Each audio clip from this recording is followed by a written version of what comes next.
303 பிப்ரவரி 24.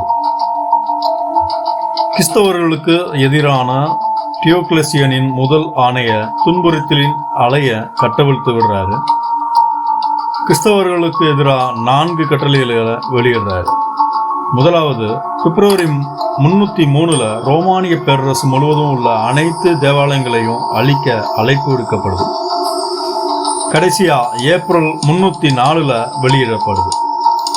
அனைத்து கிறிஸ்தவர்களும் ரோமின் பாரம்பரிய கடவுள்களுக்கு பலியிட வேண்டும் அல்லது மரண தண்டனையை எதிர்கொள்ள வேண்டும்னு உத்தரவு பிறப்பிக்கப்படுது.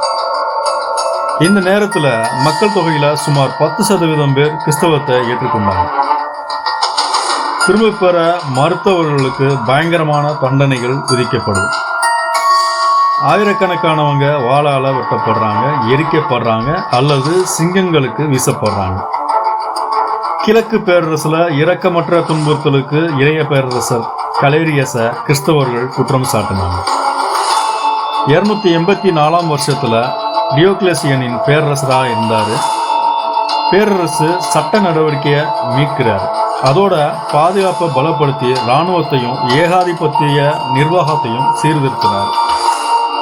ஒரு மனுஷனால மிகப்பெரிய அரசாட்சி செய்யறத ரொம்ப கடினம்னு டெட்ரார்க்கிய 4 ஆட்சியா நிறுவினார். 305 வருஷத்துல டியோக்லசியன் உடல்நிலை சரியில்லாம அட்ரியாட்டிக் கடற்கரையில ஸ்பிட்ல தனக்கு கட்டியிருந்த அரண்மனையில ஓய்வு எடுத்ததோட துறவு வாழ்க்கையும் மேற்கொள்றார்.